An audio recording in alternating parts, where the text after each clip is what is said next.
Ciao amici del canale.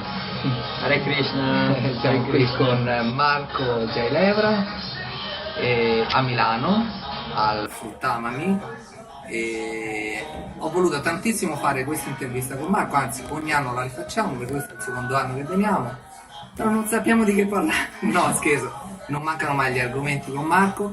Ovviamente mi piacerebbe parlare di frutta e di digiuno. Sì. Un piccolo sunto, diciamo, non è una diretta, questo è un video informativo che mi piacerebbe parlare, siccome ho visto divulghi molto i digiuni spirituali. Sì. Bravissimo, se magari vuoi dirci, io ti faccio la domanda precisa, i benefici rispetto a un digiuno normale, ecco.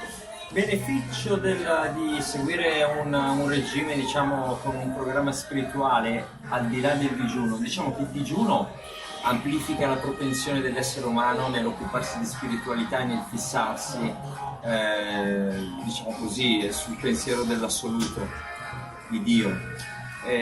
Invece il programma spirituale, sono stati proprio fatti degli studi che migliora la salute psicologica e quindi anche fisica. Avevano fatto proprio delle statistiche per cui i credenti morivano 5-10 anni dopo gli atei, diciamo. Sono delle statistiche che si possono trovare, si possono controllare. Quindi scusa se ti interrompo, è biologia umana, ma detto, applica, detto cioè, con un linguaggio moderno, è l'effetto che ottengono coloro che studiano la PNL, no? quindi è un effetto amplificato, quindi è un digiuno classico. Però c'è la disciplina spirituale che va a come dire, pulire ancora di più psicologicamente tutto e ti predispone poi per quello per cui chi è spiritualista come me sa che è lo scopo dell'essere umano, cioè quello di seguire il cammino che ti riconduce a Dio.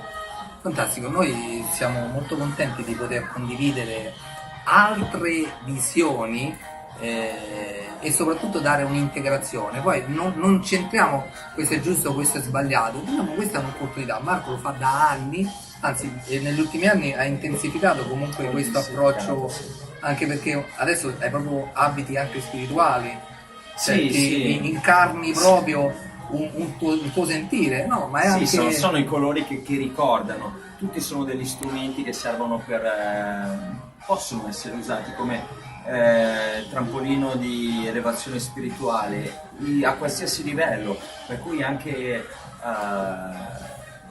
il vestito che ha un colore arancio, che è il colore della rinuncia a certe cose mondane, allora ti ricorda che siamo appunto delle anime eterne, degli esseri spirituali, e ti ricordano il cammino che dobbiamo fare per arrivare al Signore Supremo.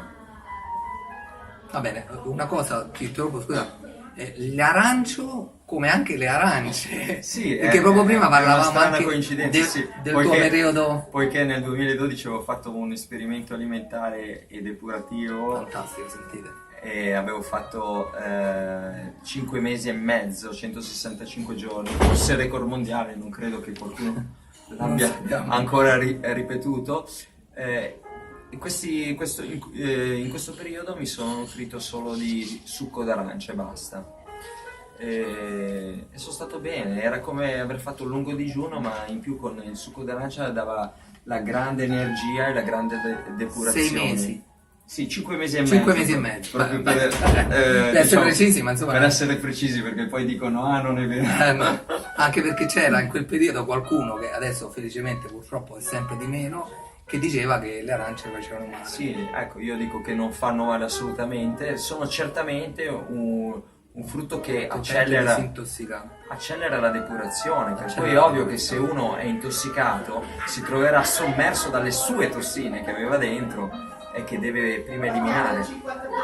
Va bene, ci sarebbe tantissimo da dire, Tantissimo. ma questo è solo spunti e noi questo video è solo una testimonianza per dire grande, ci siamo visti, perché Roma-Milano, sì, Roma-Milano, insomma non sempre facciamo in tempo a vederci, quindi non è facile.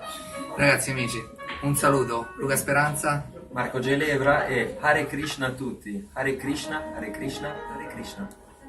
ciao, ci vediamo al prossimo video.